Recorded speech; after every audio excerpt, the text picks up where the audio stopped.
Hi friends, எல்லாருக்கும் வணக்கம். Today பார்க்க போகிற ரெசிபி காலிஃப்ளவர் பட்டர் மசாலா எப்படி செய்யலாம்னு பார்க்கலாம் வாங்க. ஃபஸ்ட்டு அதுக்கு தேவையான பொருட்கள்லாம் எடுத்து வச்சுக்கலாம்.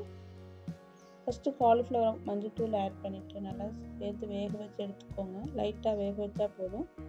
நெக்ஸ்ட்டு ஒரு பேனில் பட்டர் சேர்த்துட்டு அதில் வந்து ஸ்பைசஸ்லாம் பட்டை, கிராம்பு, பிரிஞ்சி இலை, ஸ்டார் அனீஸ் எல்லாத்தையும் சேர்த்து நல்லா வதக்கிக்கோங்க. வதக்கின பிறகு வெங்காயம் சேர்த்து நல்லா வதக்கிக்கோங்க. அது நல்லா வதங்கின பிறகு தக்காளியில் இது நல்லா வதங்கின பிறகு இது வந்து ஒரு ஆற வச்சுட்டு அரைச்சி எடுத்துக்கோங்க. முந்திரி பருப்பு சேர்த்துக்கோங்க உங்களுக்கு தேவையான அளவுக்கு டேஸ்ட்டுக்காக. இதெல்லாம் நல்லா வதங்கின பிறகு ஆற வச்சுக்கோங்க. ஆற வச்ச பிறகு நல்லா அரைச்சி எடுத்துக்கோங்க. நெக்ஸ்ட்டு ஒரு பேனில் பட்டர் சேர்த்துட்டு அரைச்ச விழுதை வந்து சேர்த்து நல்லா மிக்ஸ் பண்ணி விடுங்க. நல்லா மிக்ஸ் பண்ண பிறகு நல்லா வதங்கின பிறகு கொஞ்சமாக தண்ணி ஊற்றி வேக வைங்க. மசாலாஸ்லாம் சேர்த்துட்டு கொஞ்சமாக தண்ணி ஊற்றி வேக வைக்கணும். இது வந்து சப்பாத்திக்கு நான் சைடிஷாக ரெடி பண்ணேன். இட்லி, தோசை, ரைஸ் கூட இதை சாப்பிடலாம். செம்ம டேஸ்டியான ரெசிபி. இஞ்சி பூண்டு பேஸ்ட்டு நான் முன்னாடியே சேர்த்துருக்கணும், நான் மறந்துட்டேன்.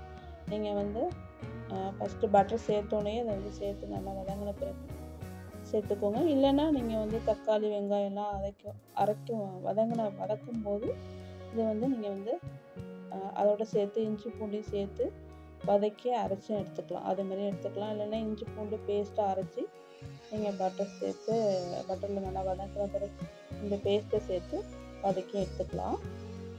இப்போ வந்து மசாலாஸ்லாம் சேர்த்த பிறகு மஞ்சள்தூள், கரம் மசாலா, சில்லி பவுடர் எல்லாம் சேர்த்து நல்லா வதக்கிக்கோங்க பச்சை வாசனை போகிற வரையும். உங்களுக்கு காரத்துக்கு தகுந்த மாதிரி க்ரீன் சில்லி பவுடர் போட்டுக்கோங்க, கரம் மசாலாலாம். இப்போ கொஞ்சமாக தண்ணி ஊற்றி நல்லா வந்து கொதிக்க விடுங்க. இது நல்லா கொதித்து வந்த பிறகு நம்ம வேக வச்சுருக்கிற காலிஃப்ளவர் எடுத்து இதில் வந்து சேர்த்துக்கலாம்.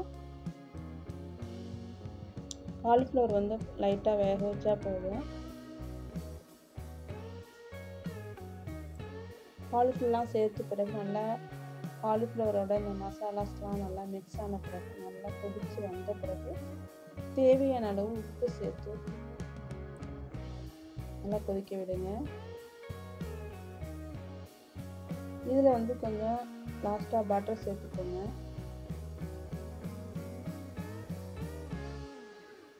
பட்டர் வந்து உங்களுக்கு தேவையான அளவுக்கு சேர்த்து நல்லா வந்து கொதிக்க விடுங்க. நல்லா திக்காக வந்த பிறகு பட்டர் சேர்த்துட்டு கொத்தமல்லி தழை தூவி இறக்குனீங்கன்னா காலிஃப்ளவர் பட்டர் மசாலா ரெடி. இந்த ரெசிபி வந்து சப்பாத்திக்கு செம்ம டேஸ்டியான ரெசிபி. இந்த ரெசிபி பிடிச்சிருந்தா லைக் பண்ணுங்கள், ஷேர் பண்ணுங்கள், கமெண்ட் பண்ணுங்கள், சப்ஸ்கிரைப் பண்ணுங்கள். Thanks for watching friends. நான் நெக்ஸ்ட் வீடியோவில் மீட் பண்ணுறேன். பாய்.